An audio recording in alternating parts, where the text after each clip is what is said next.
अस्सलाम वालेकुम क्लास। आज का हमारा टॉपिक है two kingdom classification system, page number 36। So let's start our lecture.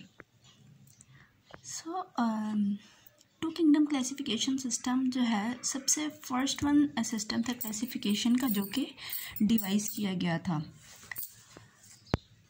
It is the oldest system and classifies all organisms into two kingdoms, Plantae and Animalia. सबसे जो oldest system है classification का, और जिसने सारे के सारे ऑर्गेनिजम्स को डिवाइड किया into groups and subs groups, किसमें? सिर्फ दो किंगडम्स में। और वो दो किंगडम कौन से थे? हमारे पास प्लांटी था और एक एनिमेलिया था, जो हमने हिस्ट्री ऑफ क्लासिफिकेशन सिस्टम में भी पढ़ी है ये बात। According to it, all organisms that can prepare food from simple inorganic materials and thus can store energy are autotrophs and are included in kingdom Plantae. Two kingdom system classification system के according क्या था कि जितने भी वो वाले organism हैं जो अपना फूड खुद प्रिपेयर कर सकते हैं, खुद बना सकते हैं, किससे? From simple inorganic materials. Inorganic simple materials क्या होते हैं? हमारे पास दो टाइप के होते हैं, एक होते हैं इनऑर्गेनिक और एक होते हैं ऑर्गेनिक। अगर वैसे ही हम बात करें इनऑर्गेनिक मटेरियल्स की, तो वो हैं जो सबसे सिंपलर होते हैं, तो हम उनको कह देते हैं इनऑर्गेनिक। और ऑर्गेनिक जो होते हैं हमारे पास थोड़े से कॉम्प्लेक्स होते हैं। और इनऑर्गेनिक जो होते हैं हमारे पास वो एक या ज़्यादा से ज़्यादा 2-3 मटेरियल से मिलकर बनते हैं, जबकि ऑर्गेनिक मटेरियल जो होते हैं वो हमारे पास कॉम्प्लेक्स होते हैं और ज़्यादा मटेरियल जब हमारे पास टुगेदर होते हैं तो हमारे पास तब ऑर्गेनिक मटेरियल फॉर्म होता है। लेकिन अगर हम केमिस्ट्री के अकॉर्डिंग देखें तो इनऑर्गेनिक मटेरियल्स हमारे पास वो वाले होते हैं जो बाकी सारे कंपाउंड एनवायरनमेंट में एग्जिस्ट करते हैं, वो हो जाएंगे इनऑर्गेनिक। लेकिन सिर्फ वो वाले ऑर्गेनिक होंगे जिनके अंदर कार्बन या हाइड्रोजन प्रेजेंट है, ठीक है। कार्बन मेनली, जो कार्बन से मिलके बने होंगे वो हो जाएंगे हमारे पास ऑर्गेनिक, और जो कार्बन के बगैर होंगे वो सारे के सारे हो जाएंगे इनऑर्गेनिक।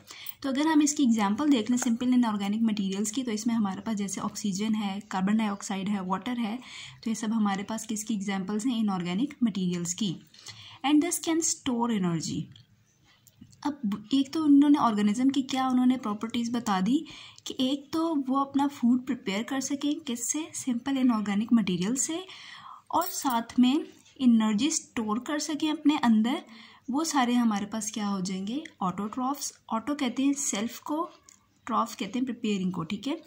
ऑटोट्रॉफ्स वो हैं जो अपना फूड खुद प्रिपेयर कर सकते हैं and are included in kingdom Plantae. उन सब के सब को हमने किसके अंदर? बायोलॉजिस्ट ने डाल दिया किंगडम प्लांटी के अंदर, क्योंकि वो अपना फूड जो है खुद प्रिपेयर कर रहे थे। On the other hand, the organisms that can not synthesise their food and depend on autotrophs और others are heterotrophs and are included in kingdom animalia. उसके अलावा अगर हम देखें तो वो वाले ऑर्गेनिज्म जो कि अपना फूड खुद प्रिपेयर नहीं कर सकते, खुद सिंथेसाइज नहीं कर सकते, खुद नहीं बना सकते, एंड डिपेंड ऑन ऑटोट्रॉफ्स, और किसके ऊपर डिपेंड कर रहे हैं अपनी खुराक लेने के लिए? ऑटोट्रॉफ्स के ऊपर। मतलब ऑटोट्रॉफ्स हमारे पास क्या हैं? प्लांट्स हैं। हम भी क्या करते हैं? हम भी जो है अपने फूड के लिए डिपेंड करते हैं प्लांट्स के ऊपर, ठीक है। और अदर आर हेटेरोट्रॉफ्स। तो फिर इन ऐसे वाले ऑर्गेनिज्म को हम क्या कह देंगे? Heterotrophs and are included in kingdom Animalia. और जो हेटेरोट्रॉफ्स होंगे जो अपना फूड खुद प्रिपेयर नहीं कर सकते और दूसरों से अपनी खुराक लेते हैं, उनको हम किस में डाल देंगे? किंगडम एनिमेलिया में। According to the system, bacteria, fungi and algae were included in kingdom Plantae. अब इस सिस्टम के अकॉर्डिंग ये जो दो इन्होंने क्लासिफिकेशन बताई, दो किंगडम बनाए, प्लांटी और एनिमेलिया, तो इस सिस्टम के अकॉर्डिंग जो हमारे पास बैक्टीरिया, फंजाई, एल्जी, ये सारे अपना फूड खुद प्रिपेयर कर सकते थे, तो इस वजह से इन्होंने इसको इंक्लूड। ऑल्दो फंजाई जो है वो अपना फूड खुद प्रिपेयर नहीं कर सकती, लेकिन फिर भी इन्होंने उसको क्या किया? किंगडम प्लांटी में डाल दिया उसको। अब हम देख लेते हैं इसके ड्रॉबैक्स क्या हैं या फिर ऑब्जेक्शंस क्या है टू किंगडम क्लासिफिकेशन सिस्टम की, कि उसमें ऐसी क्या चीज़ थी जो कि सही नहीं है। तो बायोलॉजिस्ट ने फिर आगे जाके मज़ीद जो है क्लासिफिकेशन सिस्टम इंट्रोड्यूस करवाए, सिर्फ टू किंगडम सिस्टम पे ही नहीं रहे। Some taxonomists found the system unworkable because many unicellular organisms like Euglena have both plant-like presence of chlorophyll and animal-like characteristics. अब कुछ टेक्सोनोमिस्ट का ये ख्याल था कि यह सिस्टम जो टू किंगडम क्लासिफिकेशन सिस्टम है ये इतना वर्केबल नहीं है, इतना ज़्यादा अच्छा नहीं है। क्यों?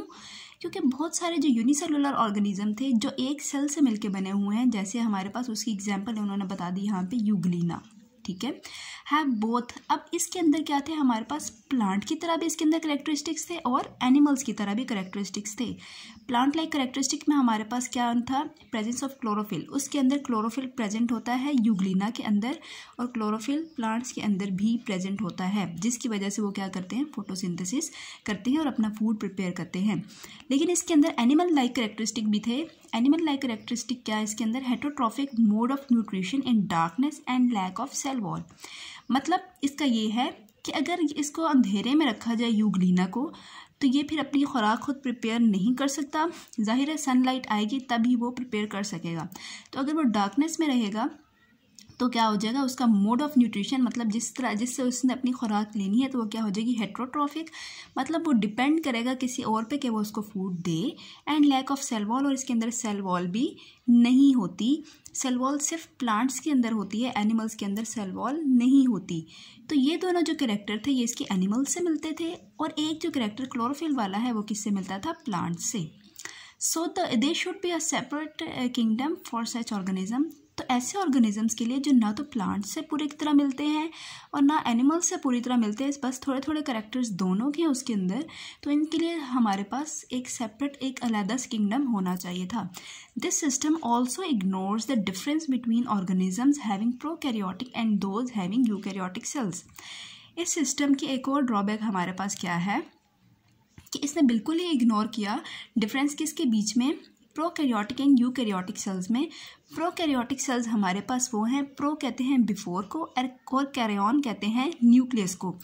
मतलब प्रोकैरियोटिक का मतलब वो है जिनके अंदर न्यूक्लियस प्रेजेंट नहीं होता, मतलब जो उनका डीएनए है वो ऐसे ही न्यूक्लियस के बगैर सेल के अंदर प्रेजेंट होता है, उसके साइटोप्लाज्म के अंदर। जबकि जो यूकैरियोटिक है, यू कहते हैं ट्रू और कैरियन कहते हैं न्यूक्लियस को। तो यूकैरियोटिक सेल्स जो है इनके अंदर न्यूक्लियस प्रेजेंट होता है। तो इस सिस्टम में हम देखते हैं कि कोई ना प्रोकैरियोटिक और ना ही किसी यूकैरियोटिक सेल का उन्होंने जिक्र किया। तो इस वजह से ये दो हमारे पास क्या हो गए, इसके ड्रॉबैक्स, जिसकी वजह से ये सिस्टम जो है वर्केबल नहीं था। और फिर बायोलॉजिस्ट ने क्या किया, जो फर्दर आगे आने वाले थे उन्होंने फिर इसके ऊपर डिपेंड करते हुए एक नया सिस्टम जो है डिवाइस किया क्लासिफिकेशन का। Thank you so much.